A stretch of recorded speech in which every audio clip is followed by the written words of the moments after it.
Bueno, buenas tardes. Les doy la bienvenida a esta nueva forma de comunicarnos, a esta jornada de Derecho Procesal Civil organizada por el Instituto de Derecho Procesal Civil del Colegio de Abogados de San Isidro.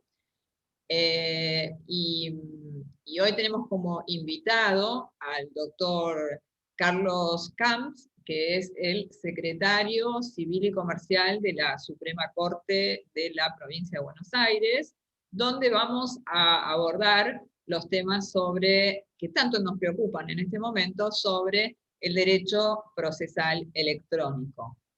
Quiero decirles que este Instituto de Derecho Procesal, el cual tengo el honor de dirigir, está compuesto por un grupo de personas que me ayudan, que me asisten, y que juntas organizamos las actividades. Tenemos una subdirectora que es la doctora Sara Calahonra, una secretaria que es mi gran amiga, la doctora Martínez, y después Andrea Martínez, y también Cecilia Pfeiffer. Juntas, no es una cuestión de género, doctor Camps, pero juntas organizamos este Instituto de Derecho Procesal, y nos reunimos todos los miércoles, los primeros miércoles de cada mes, para charlar algunas dudas que puedan irse suscitando en esta actividad y en este momento que nos toca transitar. Nada más que ayer no la hicimos porque era muy inmediata la charla con el doctor Camps, que va a ser sumamente enriquecedora, y como era una una reunión extraordinaria, lo organizamos así para que puedan participar más personas, porque en las reuniones ordinarias solamente tiene un límite, creo que de 100 participantes. Bueno, ¿cómo estás, Carlos? ¿Cómo está, doctor? ¿Cómo está en la justicia?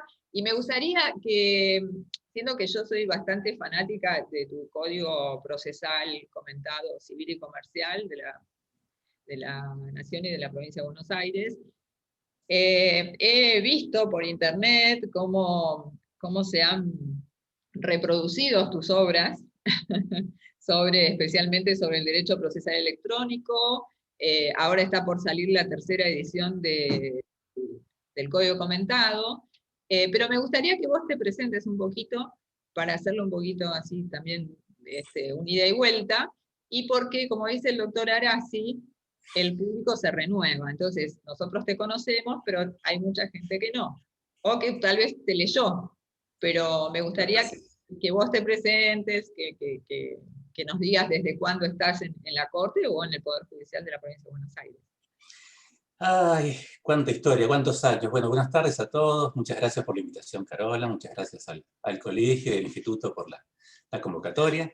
Este lugar donde todavía se siente la presencia del doctor Arasi, que ha sido el alma mater de este espacio académico de tantos años, y por donde hemos pasado tantos disertantes, primero como alumnos, después como disertantes. Así que bueno, es un gusto estar con todos ustedes. ¿Cuánto hace que estoy en la justicia? Ya ni me acuerdo. Yo me acuerdo que me recibí y le fui a pedir trabajo a mi profesor de Derecho Procesal, que tenía un estudio, que era el doctor Condorelli, de aquí de La Plata, muy famoso. Y como no tenía lugar en su estudio, porque me contaba que venía a trabajar un sobrino del interior y ocupaba el único despacho vacío, vacante que había en su estudio, es que caminé 20 metros y entré al juzgado 27, donde trabajaba el juez, que era mi profesor de las prácticas de Derecho Procesal Civil, el doctor Marrocco. Y ahí se definió mi destino, ahí me quedé, como practicante durante varios años. Después, bueno, fui empleado de la Procuración de la Corte en el año 95, ingresé al Poder Judicial. Me recibí en el 93, practiqué todo el 94, entré en el 95 como empleado, y al poco tiempo, y empleado en la Procuración General, y empecé a trabajar haciendo proyectos de dictámenes del procurador. Por esa época llega a la Procuración el doctor De Lázari, en un breve paso que tuvo por la Procuración General de la Corte. Y todavía no había sido, obviamente, ministro de Justicia, ministro de la Suprema Corte, sino que había estado, creo yo, en la Cámara Civil de La Plata. Y me da el primer cargo letrado, comienzo siendo relator letrado de la Procuración. Estoy varios años ahí, luego con el doctor de la Cruz, como procurador, y luego, bueno, el doctor Petigiani me convoca a la Corte como relator de él. Eso fueron 5 años, sí, no, 5 años, sí, más o menos. La cosa es que por allá, por el ya 2008, 2006, renuncio a la Corte y me voy a trabajar a Fiscalía de Estado. Pasan 2 años y se abre a concurso el cargo en la Secretaría Civil y Comercial, que fue el cargo que siempre me gustó tener y siempre quise tener desde que era chiquito. Y bueno, concursé, gané, y desde el 2008 hasta la fecha estoy ahí como secretario Civil y Comercial, y recientemente se agregó el nombre de la Secretaría, el Fuero de Familia, Civil y Comercial y de Familia. Fuero que siempre tuvo la Secretaría, pero no estaba reflejado en el nombre de la oficina.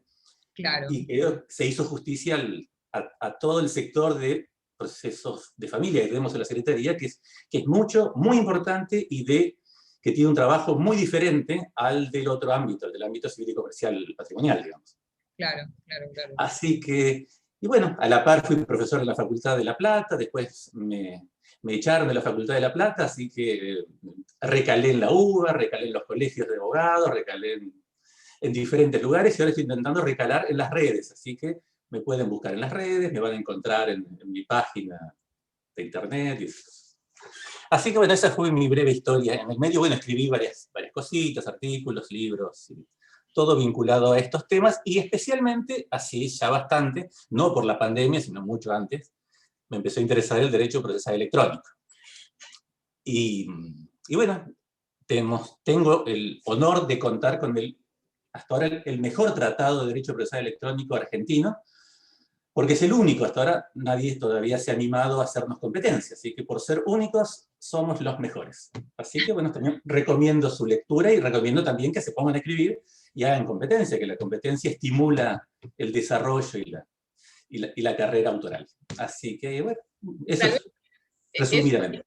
Tal vez esos libros, perdón, nosotros los podíamos ver, pero bueno, siempre con lo urgente íbamos a, no sé, al código comentado, por vos, que tenés mucha práctica, y eso es lo que me gusta, civil y comercial, y dejábamos, bueno, para cuando tenga tiempo, el derecho procesal electrónico, pero de un momento a otro nos vemos de saber utilizar las herramientas para no cometer, ¿no es cierto?, alguna pérdida del derecho de algún cliente, y exponernos también nosotros en nuestra profesión. Porque yo, a la charla, la verdad que bueno, yo tengo una formación, vos sabés, muy formal. Y todo lo que tenga que ver con el derecho procesal electrónico, para mí es todo un mundo, se me abrió todo un panorama nuevo.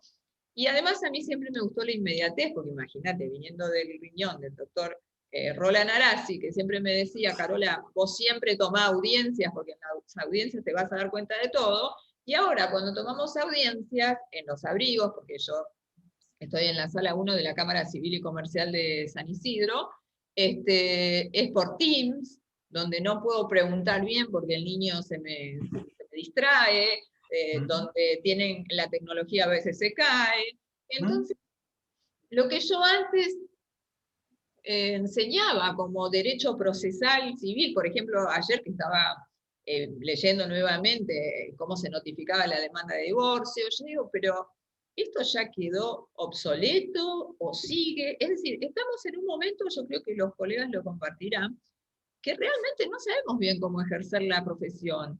Yo digo, ¿qué hacemos con el Código Procesal Civil y Comercial de la Provincia de Buenos Aires?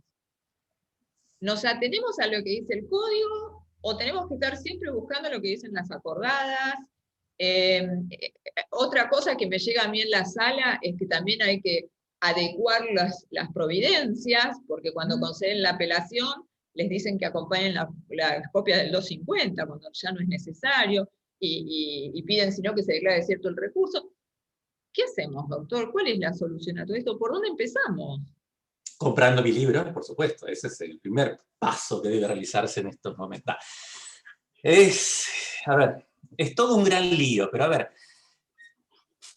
más allá de que sirve para la venta de mi libro. Es un gran lío, pero muy interesante. A ver, yo vengo bregando por todo esto desde hace mucho tiempo. Me parece que en el final del túnel encontramos no solo la luz, sino una luz mejor de la que hoy tenemos.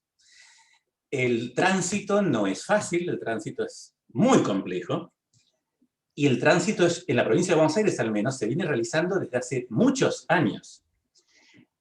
Lo que ha ocurrido, y quizás sea la razón por la cual hoy estemos aquí reunidos hablando de este tema puntualmente, fue un hecho que nadie esperaba, nadie preveía, nadie podía imaginarse que iba a ocurrir, que fue la pandemia, que es la pandemia. Y la pandemia ha sido, es y va a seguir siendo por bastante tiempo más un gran desastre mundial, en algunos aspectos se puede rescatar su aparición para al menos sacar de todo lo malo algo bueno. Bueno, creo que los abogados y los que intervenimos en la Administración de Justicia tenemos que rescatar algo bueno, al menos los que piensan como yo, que la cuestión del derecho procesal electrónico es algo importante e interesante. Rescatar algo bueno que es el efecto catalizador, eso, así fue el título de uno de mis trabajos en la ley, el efecto catalizador que tuvo la pandemia, el virus, respecto del derecho procesal electrónico. ¿Qué significa efecto catalizador? Que un catalizador es algo que hace funcionar mejor otra cosa, que le permite avanzar, desenvolverse, desarrollarse, y desarrollarse de mejor manera, no de la misma manera que antes, en mayor cantidad, sino de mejor modo. Pues bien, ese efecto catalizador vino de la mano de la necesidad, o sea, claramente, no elegimos nosotros la pandemia como factor catalizador, sino que fue imprescindible utilizarla de ese modo, utilizarla para ese fin, para terminar de cocinar todo un conjunto de recetas que ya se venían desarrollando, pero que estaban todas incompletas y funcionando, a mi juicio, bastante mediocremente. Y me refiero a todas las acordadas de mi superior tribunal, de la Suprema Corte de Justicia de Buenos Aires, respecto del derecho procesal electrónico, que algunas son muy antiguas.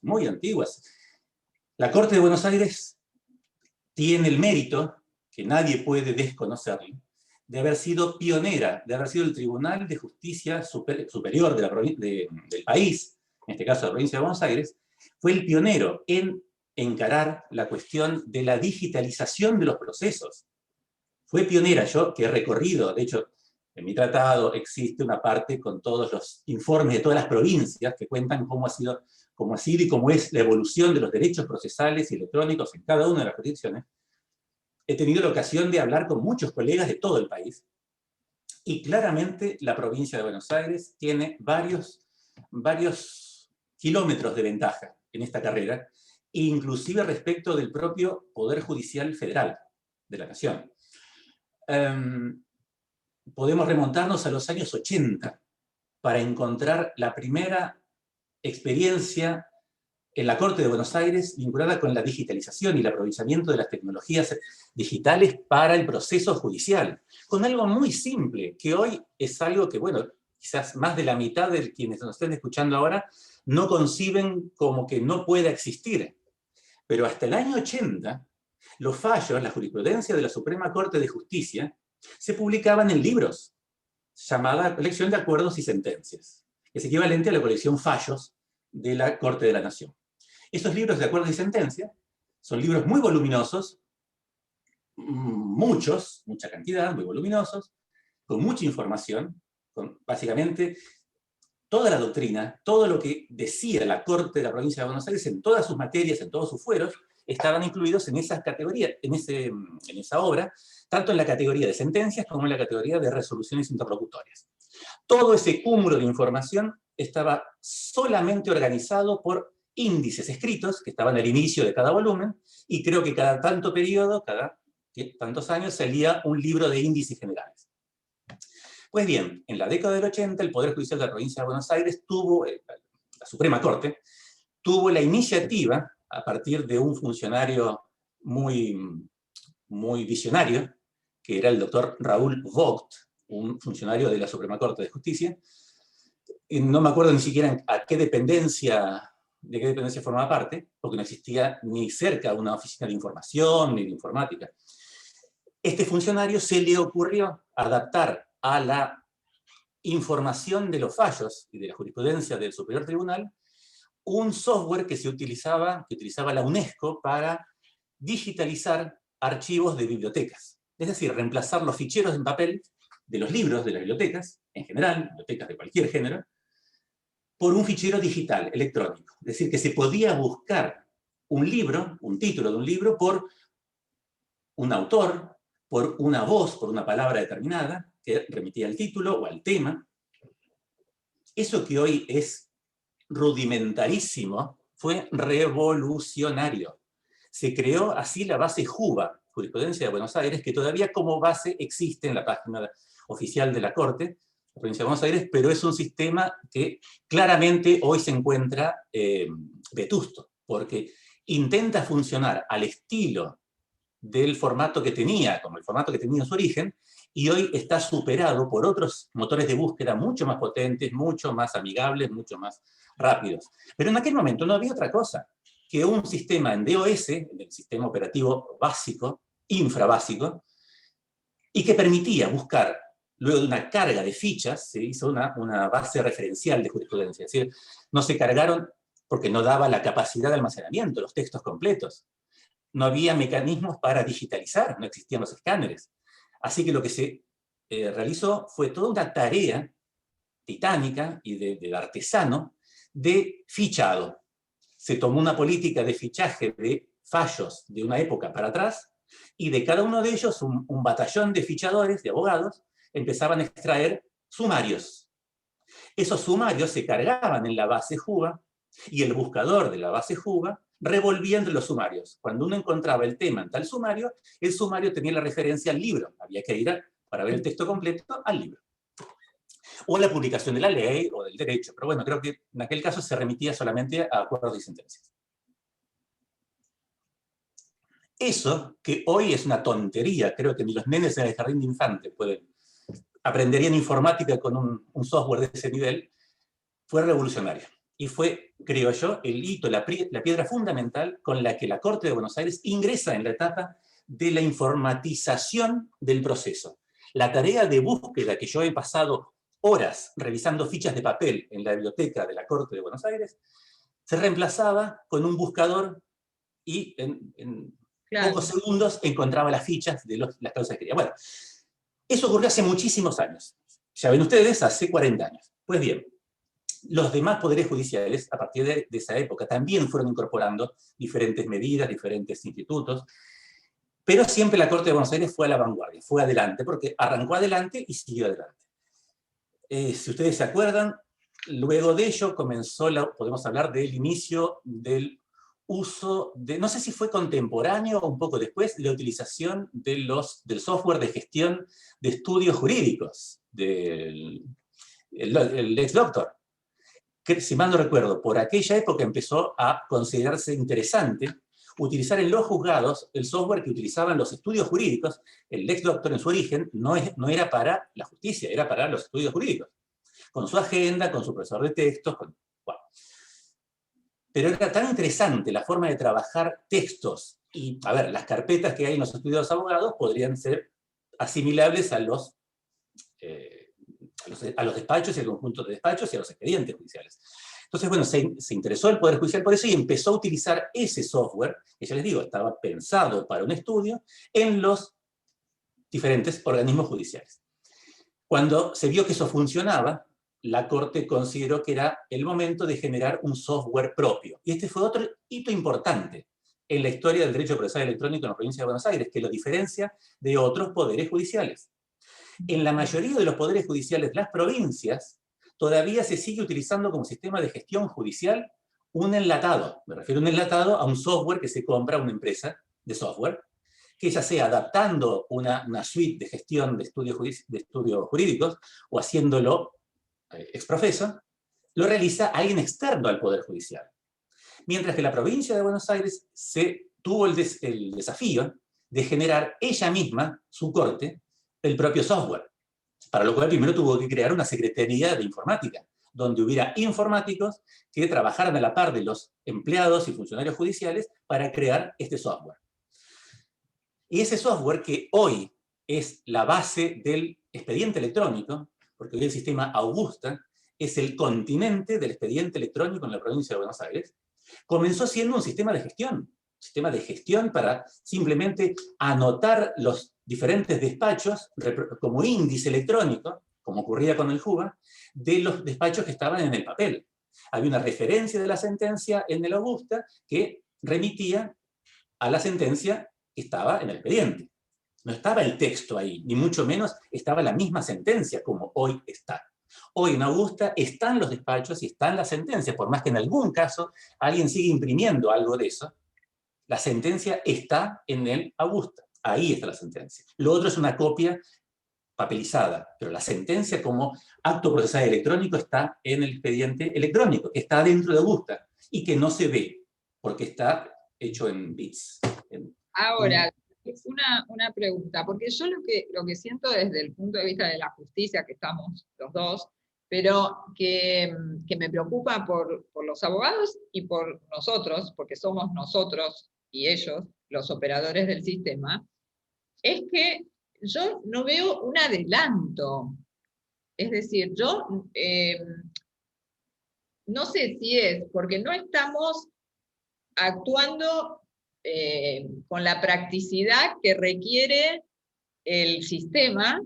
Por ejemplo, yo cuando leo un expediente, electrónicamente obviamente, porque ya no, eran todas palabras nuevas igual para mí, ¿no? Que me la radicaban, yo que estaba con el libro de conocimiento, bueno, otra época, pero lo que yo veo es que en realidad tendría que haber una capacitación para enseñarnos, tanto a los funcionarios del Poder Judicial, empleados, o a los abogados que ejercen, a que la dinámica en los escritos sea otra.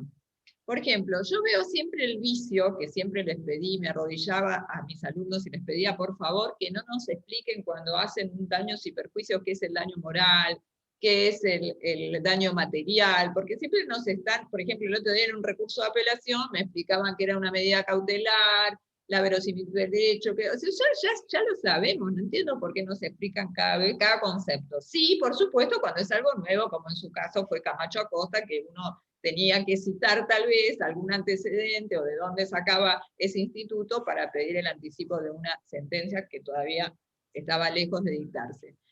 Pero yo veo vicios. Esos vicios se pueden corregir. ¿Cuál sería, digamos, un consejo práctico para poder avanzar en la tarea? Primero yo veo que tendría que haber, y esto lo hemos charlado con gente del colegio, un horario. Porque los abogados me dicen, no me gusta que el secretario del juzgado me mande una notificación a las 9 de la noche. Y por el otro lado, a nosotros tampoco nos gusta abrir no sé, la persiana del juzgado o de la cámara en su caso y recibir 300 escritos que se escribieron mientras uno no podía dormir o el otro no tenía nada que hacer. Es decir, otros eran útiles, por supuesto, porque bueno, la urgencia no permitía otra cosa. Pero muchas veces yo lo que veo es que hay digamos, como que se atrasó la función. Si antes estaban atrasados los tribunales, ahora están peor. Eso es lo que yo veo. Bueno, a ver. Fui anotando varias cosas, Carola, porque bueno, creo ya, si fuese un psicólogo, creo que ya podría encasillarte en algunas de las categorías de los sujetos que cómo reaccionan frente a la tecnología. Y vos serías una de las tecnoresistentes. Hay gente que es tecnoresistente. Pero, a ver, no. Chistes aparte, a ver. Vos decís que no ves avances en lo que se ha logrado. Yo a eso tengo que decir, hay dos planos de análisis del avance de lo electrónico dentro del plano general del derecho procesal tradicional. Un plano es el de la coyuntura y otro plano es de lo post-coyuntura. La coyuntura me refiero a la pandemia. Hoy, si no fuera por el derecho procesal electrónico, no podríamos estar administrando justicia. O sea, ahí ya hay un punto en que hoy es imprescindible utilizar esto porque si no es así, no puede ser. O sea, ¿de qué otra manera, y esto ha ocurrido así en el mundo, de qué otra manera podemos los abogados requerir justicia y los que trabajamos en la justicia intentar darla sin contacto personal, sin hablar entre nosotros y sin poder darnos papeles, que es todo lo que está prohibido por el bicho, por el COVID? Entonces, imaginemos, hoy tenemos que realizar la tarea judicial, que fue el derecho procesal, la tarea procesal, el derecho procesal en sí y la tarea correlativa, se construyó durante siglos en base al papel. En base al papel. Desde la época de los romanos, cuando al primer romano, al primer pretor, se le ocurrió dejar nota de alguna de las fórmulas que verbalmente daban los abogados, ahí en el foro, de eso que estudiábamos en la facultad, del proceso verdadera y totalmente oral, donde hablaba el abogado, hablaba el otro abogado y hablaba el pretor dando la palabra, la iuris dictio. ¡Ping! Bien. Un día eso dejó de ser todo oral, o sea, nos cuesta imaginarnos, pero un día dejó de ser oral para que alguien empezara a tomar nota de eso y el pretor empezó a pedir papeles escritos con esas mismas fórmulas orales. Eso que ocurrió allá lejos y hace tiempo, en la Edad Antigua, el manejarnos, primero en la sociedad, pero específicamente en la administración de justicia, escribiendo papeles, ocurrió en aquel momento y no dejó de ocurrir hasta no hace mucho tiempo. Más de 2000 años, más de 20 siglos, escribiendo papeles en la justicia. Tanto es así que el derecho procesal que hoy conocemos, el que tanto estudiamos vos, yo, Arasi, Falcón y los que vinieron antes, se basan en el soporte papel. Y hay una gran cantidad de cargas procesales que hoy tenemos que no se explican si no es por la causa, el soporte papel, sino es por la causa de que exista un soporte papel en la base. Y me refiero a un montón de cosas. El soporte papel no solamente el mero soporte, es la dimensión espacial y temporal del papel. El papel puede estar un papel puede estar en un solo lugar a la vez, no puede estar en varios lugares al mismo tiempo. El soporte digital sí.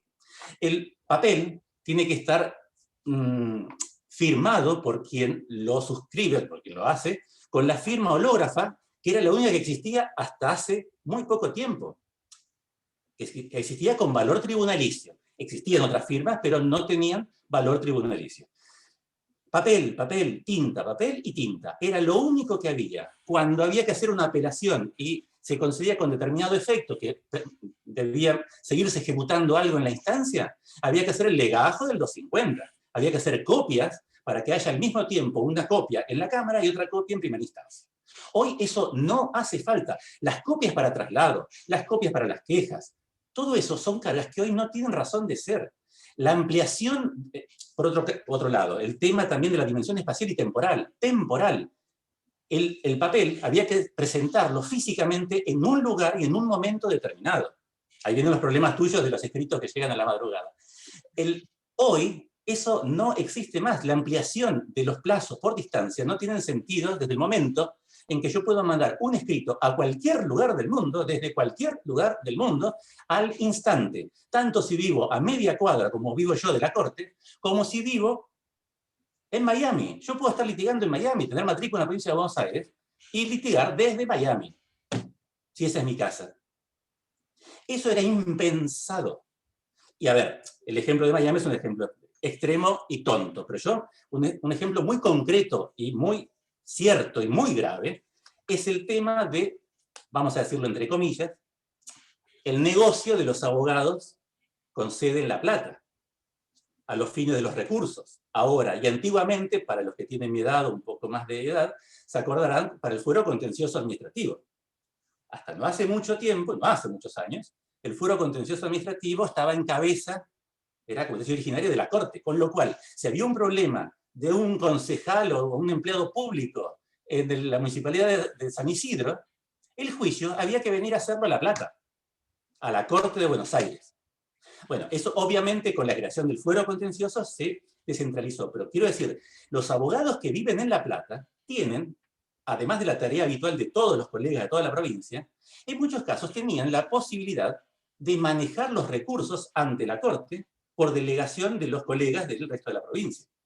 Es más, todos ustedes del resto de la provincia tenían que constituir un domicilio en La Plata, y normalmente era el domicilio de ese colega que o solamente les prestaba el domicilio, o en muchos casos, y recordar, nos viene a la mente muchos procesalistas platenses, eran los encargados de hacer el recurso, porque además, digamos, la fama del abogado platense frente al tribunal se suponía que iba a ser de mayor trascendencia que el apellido de un abogado que, por más famoso que fuere, estuviese en Trenquelauquen o en Bahía Blanca.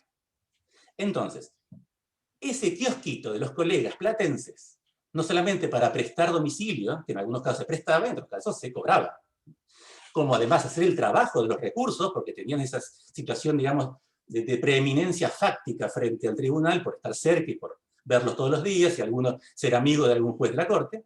Eso se terminó.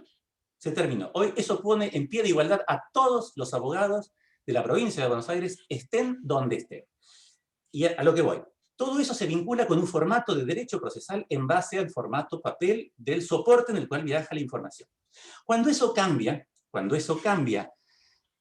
eso empieza a cambiar, primero gradualmente por conveniencia, que es cuando empieza, yo les hacía la historia de los años 80, cuando empezamos a ver las ventajas de cambiar. Pero les aseguro que no hubiese cambiado como ha cambiado esto en los últimos 2 años, año y medio, si no hubiese sido por la pandemia, se los aseguro. Se los aseguro. Sí, bueno, hubo resistencia también. Muchísimas, no, y siguen habiéndolas. Lo que pasa es que las resistencias al sistema durante la pandemia se disolvieron, porque no eran resistencias que podían sostenerse, porque es esto o nada. Con lo cual, a eso voy cuando debemos en algún punto agradecer a la pandemia, que nos obligó a terminar el derecho procesal electrónico y nos obligó a entenderlo. Y es más, Carola, yo lamento mucho, pero nos obliga a que nos guste, porque esto ahora es así y no es de otra manera. Y cuando esto pase, ahora vamos a hablar de por qué yo considero que esto va a seguir siendo así, aun cuando podamos volver a hablarnos cara a cara y darnos papeles de vuelta. Perdón, quiero hacerte una preguntita, ya que hablamos del domicilio constituido en La Plata. Sí. Necesitamos una reforma procesal que se adecue a este nuevo derecho procesal electrónico. Ahora, yo ayer, revisando, porque siempre uno tiene algo que aportar nuevo a los cursos, ahora va a salir un curso sobre tips sobre divorcio y aspectos procesales del divorcio y la pretensión alimentaria entre cónyuges. Yo estaba en la parte de notificaciones, que la verdad que eso sí, yo recuerdo un trabajo de Augusto Mario Morelo y de Mario Kaminker, que se pusieron a estudiar cuánto tardaba un proceso con el tema de las notificaciones y se retrasaban 2 años, ¿sí? Eso tengo que reconocer, que las notificaciones electrónicas aceleraron el tiempo de los procesos. ¿Es necesario mantener un domicilio físico cuando ahora es todo electrónico? Porque yo veo que de todas formas, como no se modificaron los artículos del domicilio constituido, yo cuando enseño, tengo que enseñar que tienen que constituir un domicilio físico dentro del radio del juzgado. ¿Eso es necesario? ¿Sigue siendo exigido por el... A ver, ahí metiste nuevamente el dedo en la llaga, en otra llaga, en la llaga de la cuestión de las fuentes del derecho procesal electrónico. O dicho más caseramente, ¿a quién le damos bolilla? ¿Al legislador o a la Corte? Básicamente. Claro. Exacto. Es el kit de la cuestión. Pues bien. Y para esto, como somos abogados, así que obviamente no podemos conformarnos con una sola respuesta. Esto debería tener varias respuestas, y las tiene. Por lo menos 2 respuestas. Frente a ¿cuál es a ver, primero definamos la pregunta. ¿Cuál es el problema? A definir. A definir es la validez de normas dictadas por un organismo, un órgano, como es el órgano de justicia máxima de la provincia de Buenos Aires, que es la Corte, que va en contra de lo que dice la ley procesal bonaerense vigente, porque el Código Procesal Civil y Comercial aún no ha sido derogado. Y en muchos pasajes, y no sé si tantos, pero sí en pasajes muy importantes, está absolutamente en contra de la letra de las acordadas que debemos cumplir. Bueno, entre signos de pregunta, ¿debemos cumplir las acordadas si el Código dice otra cosa? Vamos de a poquito. A ver, si nos manejamos con un criterio tradicional de derecho constitucional, que es lo que tendría que venir aquí a dirimir la jerarquía normativa, está en claro que la Corte no puede dictar normas que vayan en contra de la ley procesal, en este caso bonaerense. Eso está expresamente contemplado, es decir, si mal no recuerdo es el último artículo del decreto de ley, nuestro código vigente con muchas reformas, que establece una delegación legislativa, o sea, el código delega en la Corte la regulación de figuras o la regulación de institutos o de mecanismos que ayuden, que faciliten, que agilicen la aplicación de lo que está en el código. O sea, el legislador le dice a la Corte, señora Corte, obviamente usted está en contacto con los jueces, usted conoce la dinámica, usted puede sacar acordadas reglamentando lo que yo le doy. Si yo le doy un domicilio físico como obligación, usted tiene que reglamentar domicilio físico. Si yo le digo que tiene que haber un domicilio constituido, usted puede reglamentar las formas de constituir domicilio. Si yo digo que los escritos judiciales deben ser escritos en papel, usted en la acordada puede decir qué tamaño de papel, qué tinta, qué peso, qué forma, qué... Pero nunca puede decir usted, Corte, si yo digo escrito, firmado, a mano, obviamente, lo que tenía el codificador cuando hizo el código, usted no puede usar otro tipo de cosa. Si yo digo que la notificación es por cédula y la cédula es un papel escrito, usted no puede mandar otro tipo de cosas. Bueno, igual el tema de la cédula y el correo electrónico se incorporó en la reforma. Pero hay un caso, a ver, todo el trámite que yo realizo, yo como secretario de la Corte, tengo encargado un tramo, yo aplico 2 o 3 articulitos del código, que es la forma en que se realiza la sentencia de la Corte. O sea, yo intervengo en la confección por delegación, por instrucción del legislador, el secretario interviene en la confección de la sentencia de la Corte. El secretario es el que tiene que ir un día por semana con 2 copias escritas de un papel y hacérselo firmar a todos los jueces y que estén delante de mí, y después yo salir del despacho de los jueces e ir a mi despacho, y uno de esos incorporarlo al expediente, coserlo, y otro incorporarlo en un libro de registro que se encuaderna. Eso es lo que dice el código hoy, si lo leen ustedes. El acuerdo se realiza en un solo día, ese mismo día tienen que firmar todos los jueces. Bueno, pues bien, la acordada de la Corte que regula desde la pandemia mi trabajo, dice todo lo contrario. Que los jueces pueden firmar en diferentes días, en diferentes lugares. Yo no tengo la función de fedatario porque ellos firman con una firma que hace fe por sí sola.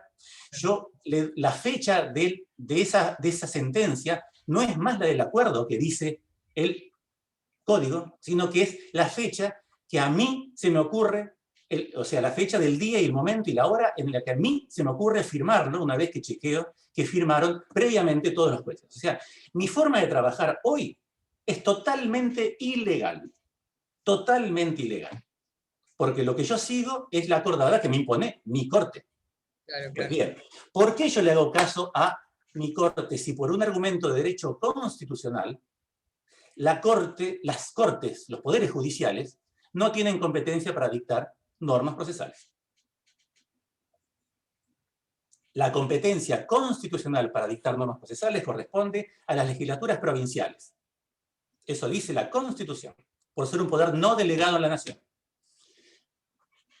Pues bien, vamos entonces a qué es una delegación legislativa. No lo veo. Todo eso que ha hecho la Corte en contra de lo que dice el Código, por las razones que fueren, no es la delegación legislativa. La delegación legislativa está dada para que la Corte complemente, agregue, aclare, amplíe, pero no cambie, no contradiga.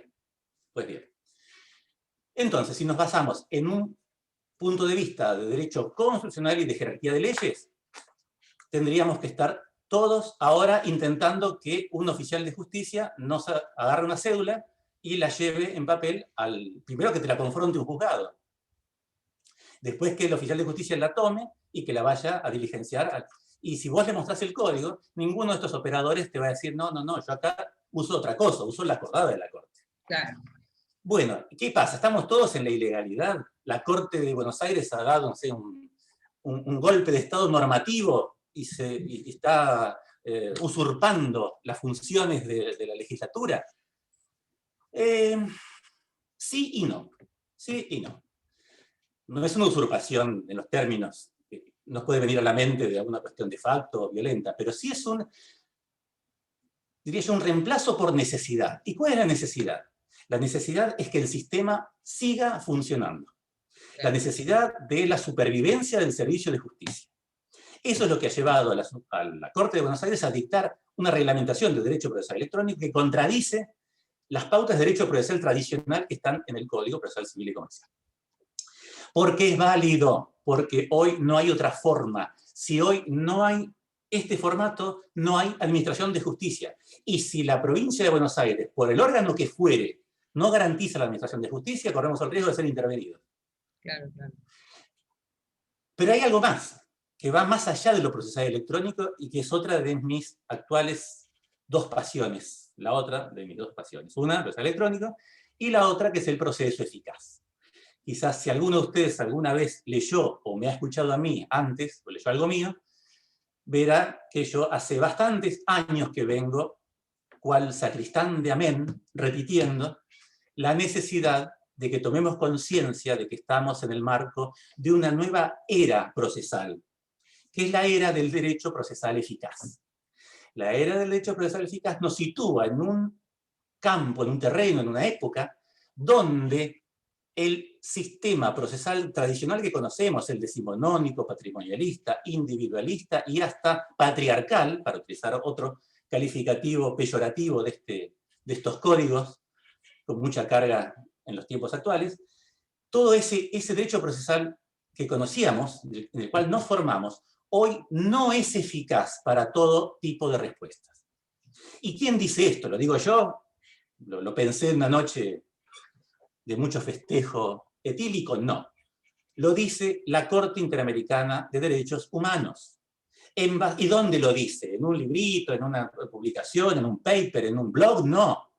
Lo dice nos lo dice a los argentinos en 4 fallos, 4 sentencias.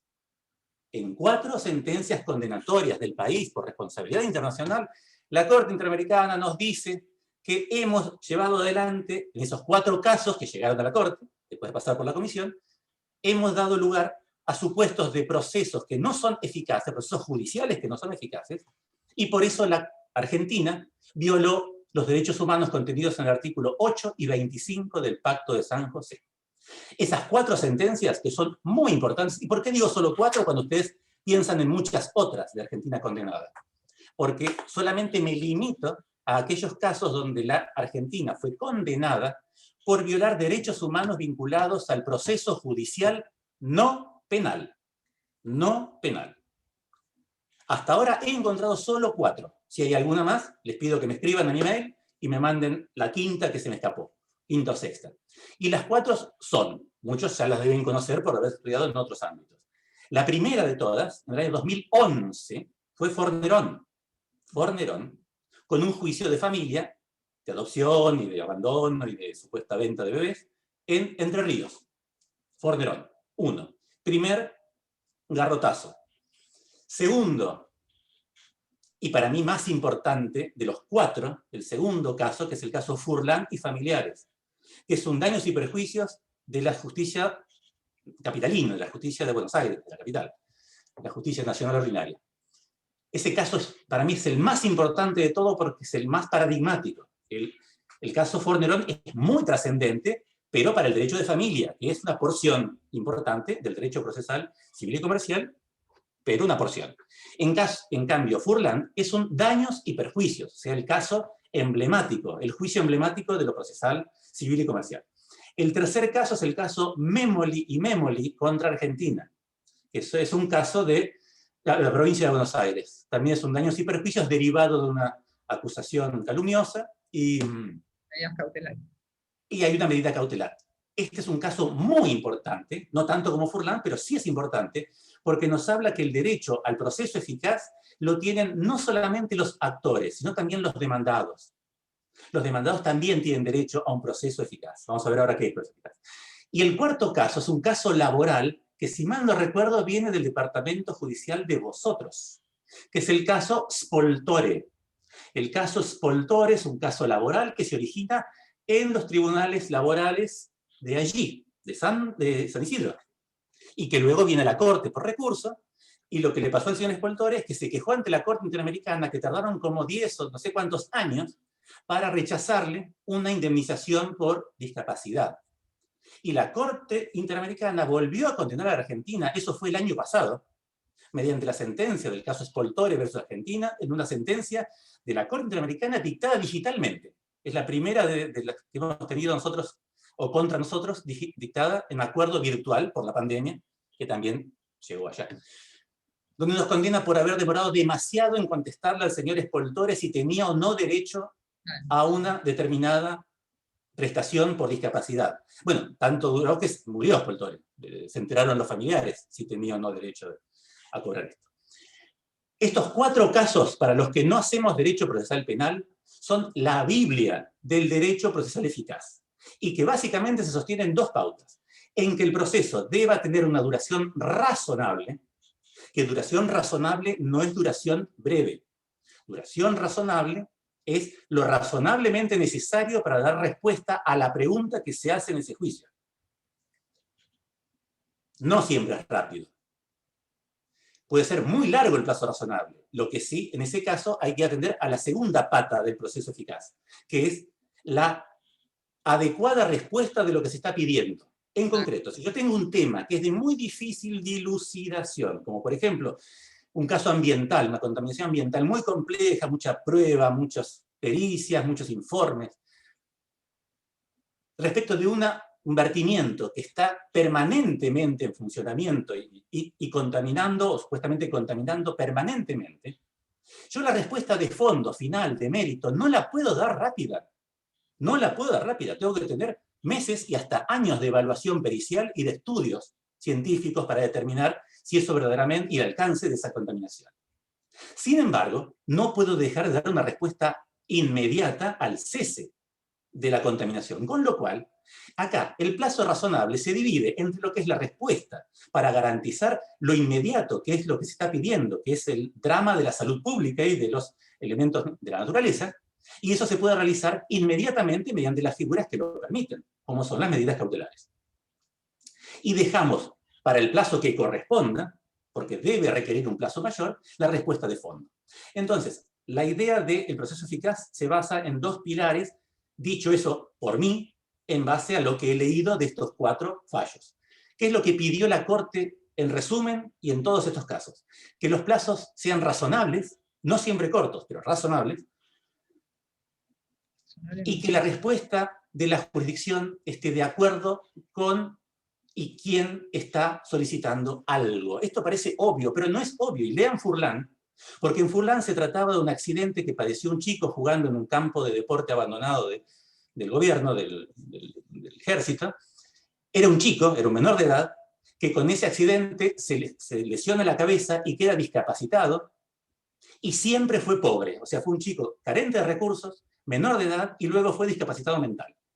Es decir, que lo que estaba pidiendo el abogado de ese chico era una asistencia para mitigar alguna de esas circunstancias y no que se tratara su caso como si fuese un guardabarros abollado en un accidente de tránsito, como si fuera un choque de una moto. Sin embargo, se le contestó como si fuera el choque de una moto. Con lo cual, la Corte Interamericana nos levanta en peso a la Argentina diciendo: usted debió haber atendido de otra manera ese caso. Usted le dice al juez de primera instancia: usted tendría que haberle dado cautelarmente o una suma de dinero, o bien, ya que el Estado era el demandado, condenar cautelarmente a que el Estado le preste una asistencia neurológica y kinesiológica eficiente con sus hospitales desde el primer momento en que usted se entera de que hay un problema de ese tipo. Fue un perito a la Corte Interamericana y contó que el chico Furlan, hoy un hombre, no habría quedado con las consecuencias y las secuelas que hoy tiene si se hubieran tomado medidas terapéuticas inmediatas y adecuadas. ¿A qué voy con esto? Cuando la Corte Interamericana observa que el proceso involucra un colectivo vulnerable o un derecho de especial protección, como es en Fornerón los menores y la paternidad, la relación paterno-filial, como es Furlan la menoredad, la salud mental y la falta de recursos, como es el memoli, que es la situación de indefensión en que se encuentra alguien que está 12 años inhibido sus bienes, como es en spoltore, que es el derecho al trabajador a que se determinen rápidamente sus derechos. Ahí juegan otras reglas que no son necesariamente no son las que están en el Código Procesal. Y ahí vamos a conectarlo con lo nuestro. Si son las que están en el código, porque las que están en el código permiten dar esas respuestas, está bien. Esas normas en ese caso son válidas, son constitucionales, son convencionales.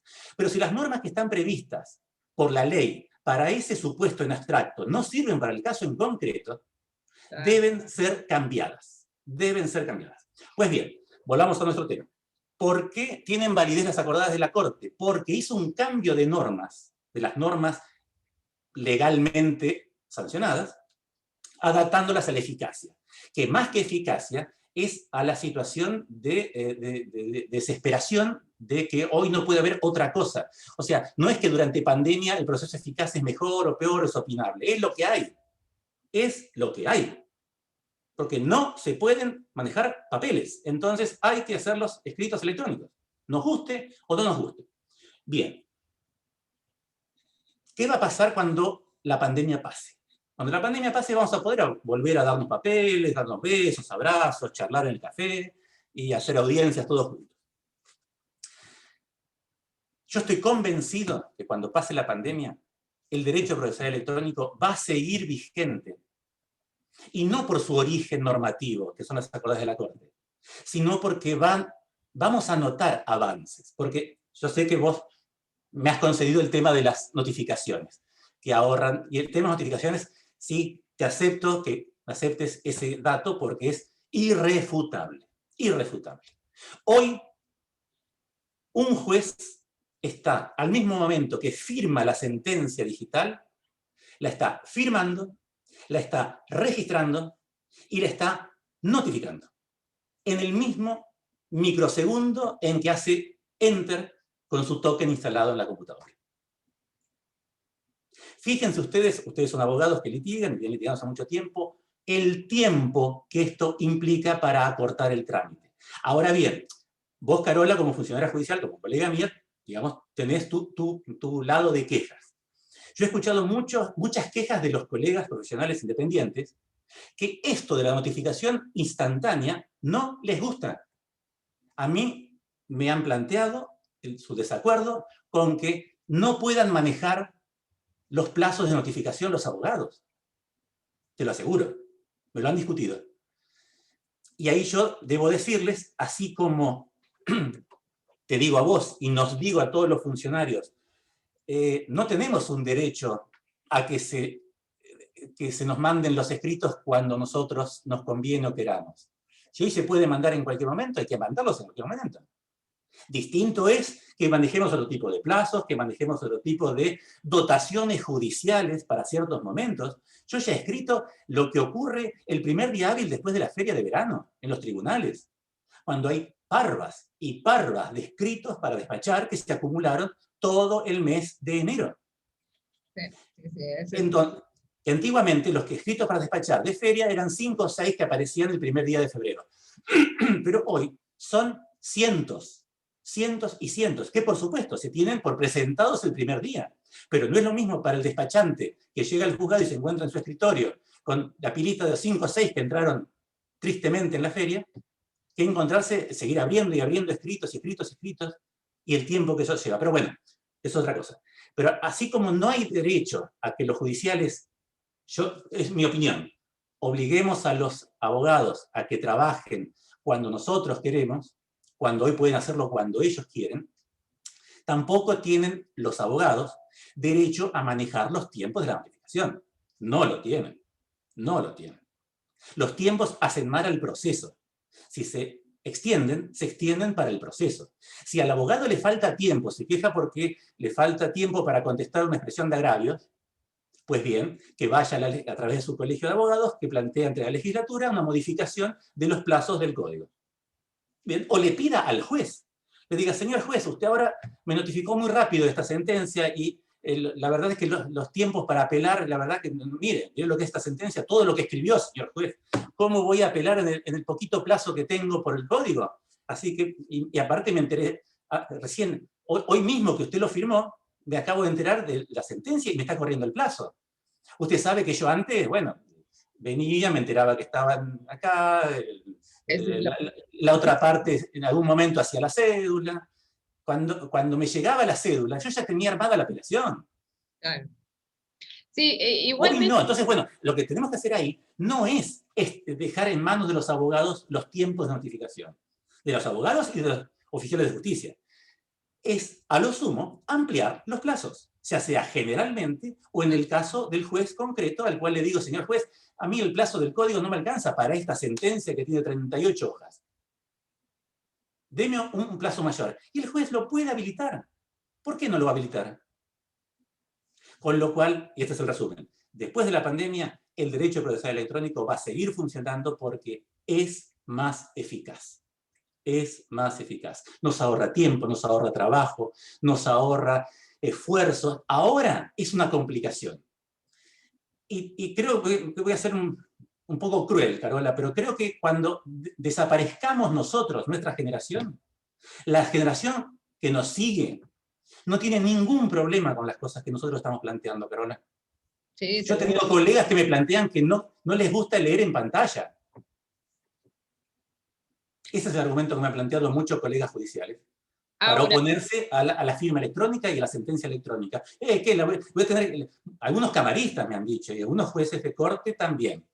¿Qué, tengo que leer en la pantalla? Sí, sí, sí. Así que, Carola, creo que somos unos dinosaurios nosotros. Tenemos que dejar el lugar a los que vienen, que los que vienen, te aseguro, que no tienen ningún problema. Ningún problema. Es más, eh, están felices, que no van a patear tribunales. Están felices.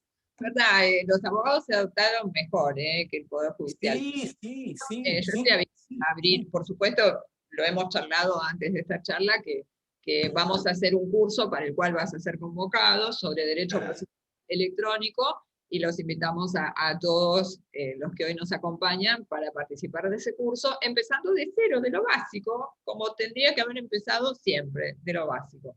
Ahora, mi última pregunta, y ya damos espacio para que pregunten los participantes.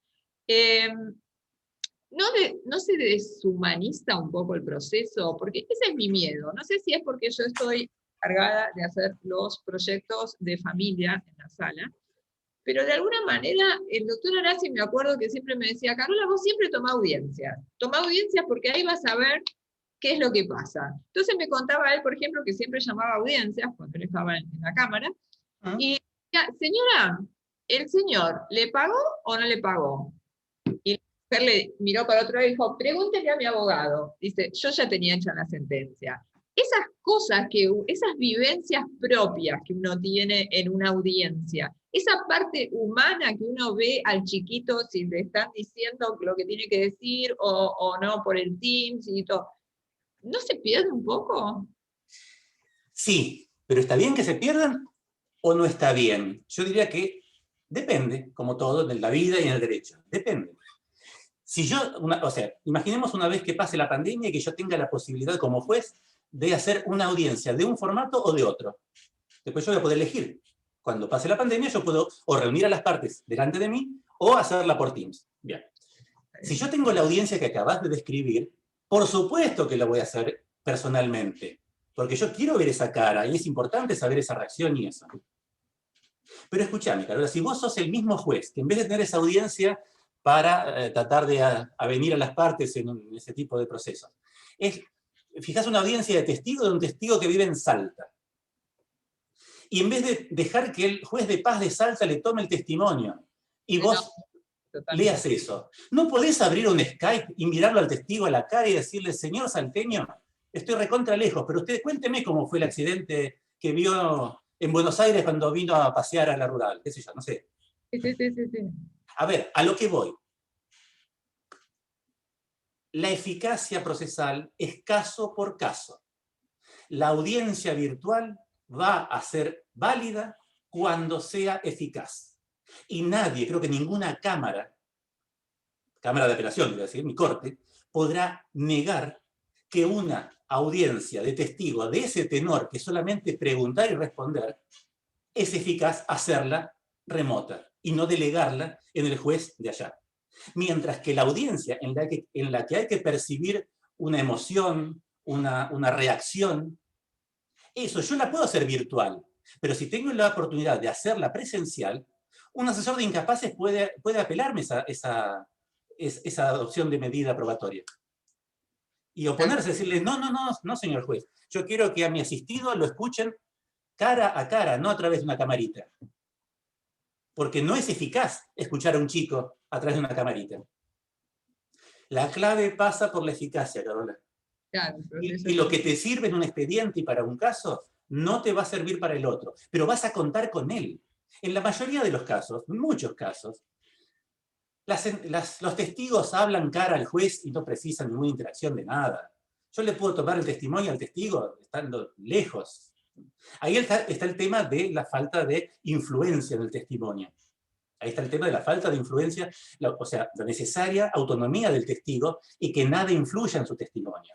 Y una camarita en la casa del testigo a mí no me garantiza, así como tampoco una camarita en la casa del alumno que está rindiendo un final, a mí no me garantiza que atrás de la cámara no haya carteles, no haya un teleprompter, como digo yo siempre. Yo acá puedo estar hablando, mirándolo a los ojos a ustedes así, y estar leyendo una pantalla como la que lee Tinelli o lee la Nata cuando lee el monólogo. Sí, y ustedes sí. No enterarse que estoy leyendo un teleprompter. Bueno, entonces eso no. En conclusión, en este momento de pandemia hacemos caso a las acordadas de la Corte. Si la acordada de la Corte... No hay otra, no hay otra. No hay otra. Hasta que terminemos con porque claro, cuando empezó todo el tema del COVID se estaba barajando la modificación del Código Procesal Civil y Comercial de la Provincia de Buenos Aires, que ya sabemos que en el 68 tuvo parches, pero en realidad no se hizo una reforma.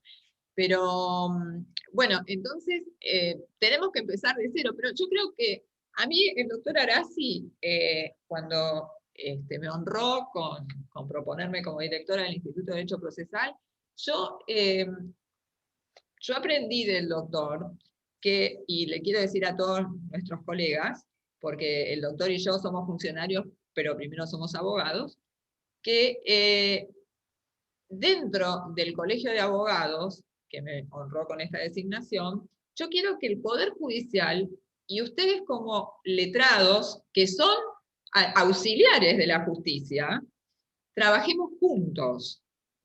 ¿Qué significa? ¿Darles la razón en todo? No, pero hagamos un trabajo más saludable. Concentremos en un escrito todo lo que querramos saber, todo lo que querramos decir.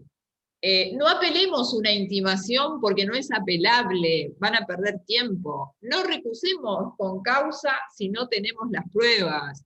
No apelemos un rechazo in limine, o no apelemos una medida cautelar cuando, lo que pasa ahora, que yo veo desde mi lugar, Carlos, es que, por ejemplo, me están apelando un régimen de comunicación como medida cautelar, pero al mismo tiempo está un proceso principal tramitando, pero resulta que hay una cantidad de escritos que presentan en la medida cautelar que se confunde con el principal, y para esto me llegan 7 apelaciones, 7 apelaciones juntas desde el 2019 a la fecha. Entonces yo creo que todos serían más lindo ejercer nuestra profesión, más saludable, menos tóxico, si todos hacemos el esfuerzo por volver a la fuente, que es al derecho procesal. Como dice el doctor Arasi, el derecho procesal sirve para la gente, no sirve para nadie. ¿Y por qué? ¿Por qué poner tantas trabas sin horario? Abramos, como dice el doctor, que ustedes presenten cuando quieran, nosotros les notificamos cuando podemos, pero que sea saludable nuestra profesión, porque así el sistema no funciona. El doctor Sagués una vez dijo, ¿cuánto de culpa tenemos los abogados de cómo está el Poder Judicial? Es decir, no es que ustedes tengan la culpa de todo, no, por supuesto que no. Pero yo pongo un ejemplo, Carlos. En la Cámara me toca ver, es decir, para decir cómo tenemos que estudiar procesal de un lado y del otro, ¿no? Si yo me llega a la sala una reposición con apelación en subsidio de una sentencia interlocutoria, en donde el abogado presenta una revocatoria contra una sentencia interlocutoria, vamos a lo básico, con apelación en subsidio, que por supuesto no corresponde, sino providencias simples, pero del otro lado, la magistrada trata la revocatoria y la rechaza y concede la apelación. Evidentemente, de los dos lados necesitamos conocimiento. De los dos lados. No es un problema del abogado que litiga, ni del Poder Judicial, es un problema de todos. Entonces yo los invito a todos a que yo me comprometo a organizar un curso de Derecho Procesal Electrónico junto al doctor Carlos Camps, que ya te estoy comprometiendo en público, tengo testigos. Es mi palabra.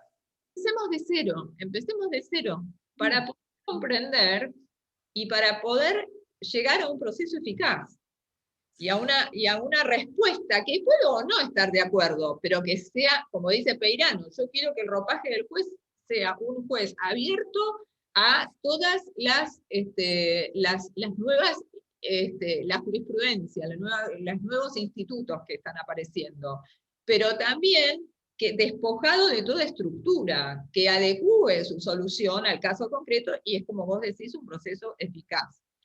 Bueno, a ver, vamos a leer alguno. Te agradezco muchísimo, Carlos. Por favor.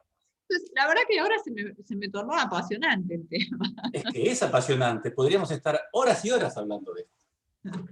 Dice acá, a ver, dice, no me quedó claro del domicilio físico, gracias.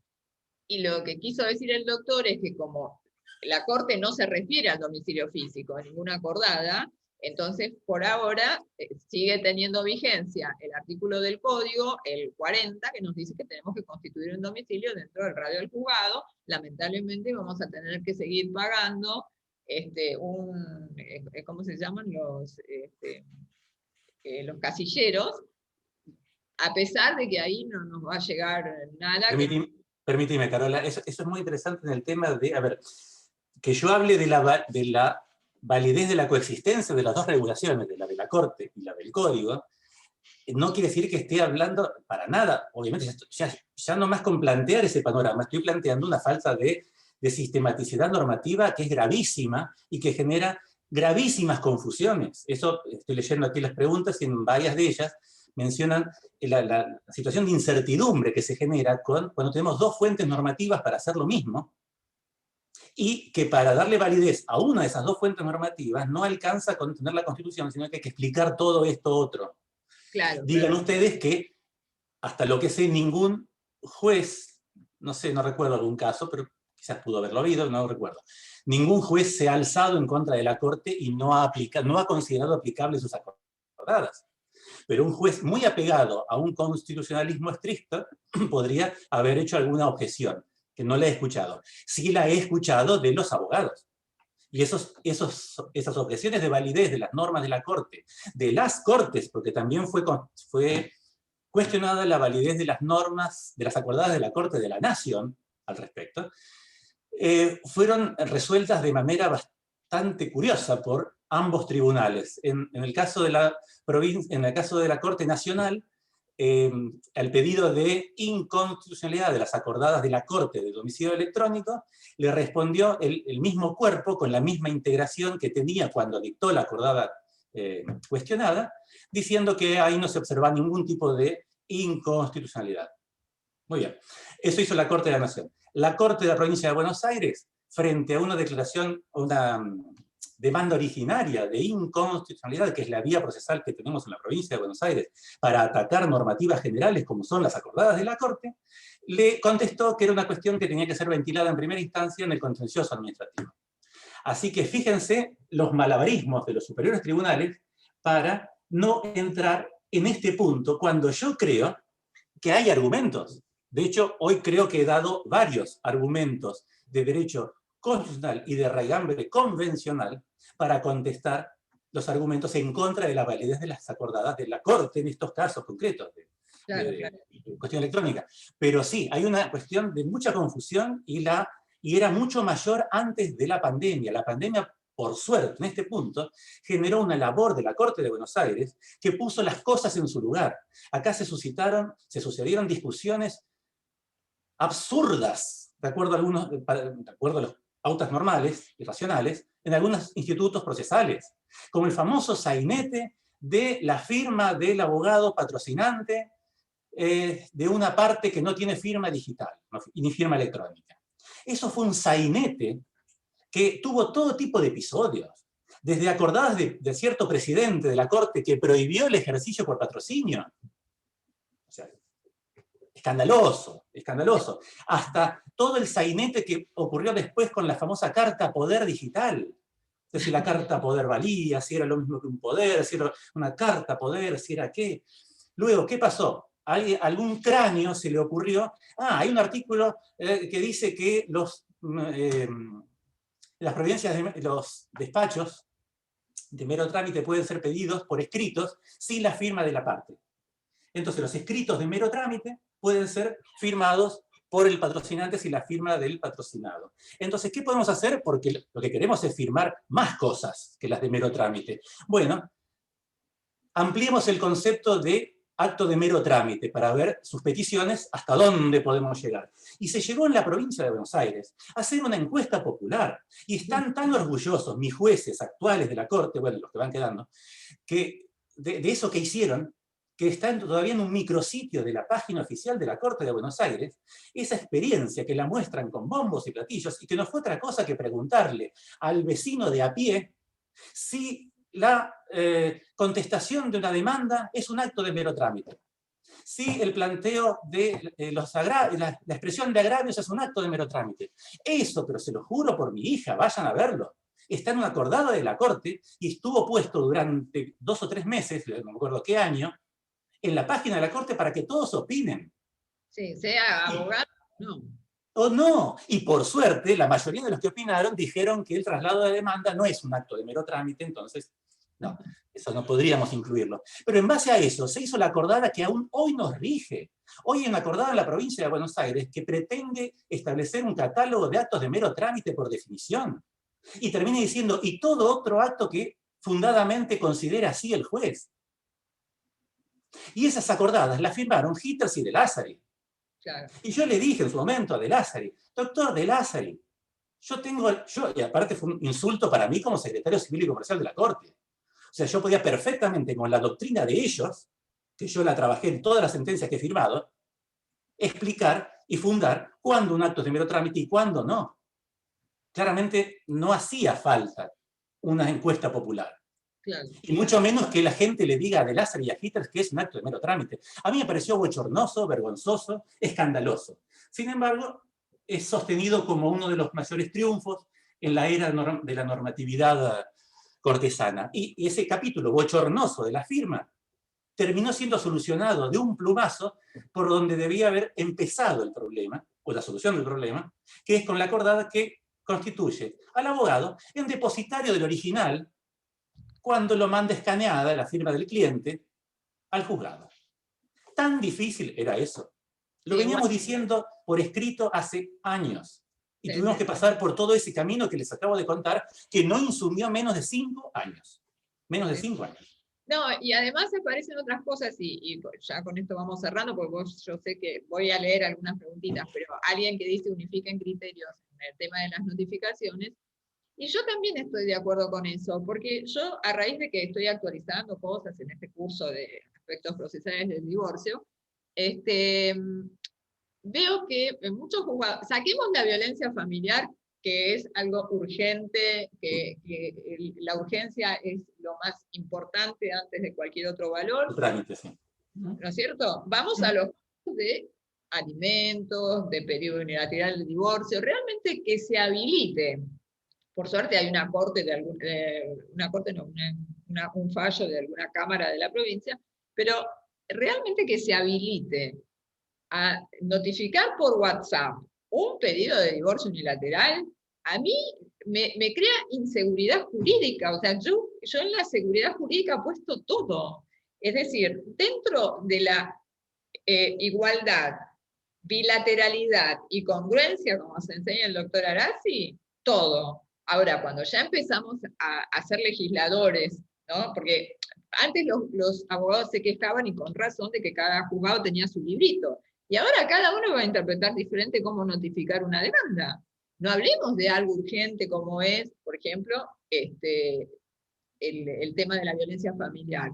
Pero bueno, momento, las formas están para cumplirse, y no es porque uno sea formalista, simplemente porque hace a la seguridad jurídica las etapas del proceso, es decir, todo eso hay que seguir cumpliendo. Por eso, cuando nos mandan notificar, o nosotros de casualidad, porque yo no soy apegada al celular todo el tiempo, por ahí yo lo dejo sin sonido, y por ahí me están notificando algo que veo mañana. Entonces, momento, es un acto muy trascendente la demanda. Es un ejercicio de derecho de defensa que me están, de alguna manera, limitando, y que hay que ver con... Está bien, las reformas y digamos, lo digital, las nuevas tecnologías nos ayudan, por supuesto. Eso, mirá cómo concluyo la charla, que nos ayudan, y vamos a bregar porque nosotros, en este curso que va a organizar el Instituto de Derecho Procesal, junto al doctor Camps, vamos a aprender y a manejarnos mejor, pero ya vengamos con esa predisposición, tanto de un lado como del otro del mostrador, porque sí hay que unificar criterios, sí, salir del modelo tradicional de explicar cada cosa, pidan lo que es el daño, qué daño material le causaron al auto, el espejito, el paragolpe, la puerta trasera, delantera, lo que sea, pero no nos expliquen en cada cosa los conceptos.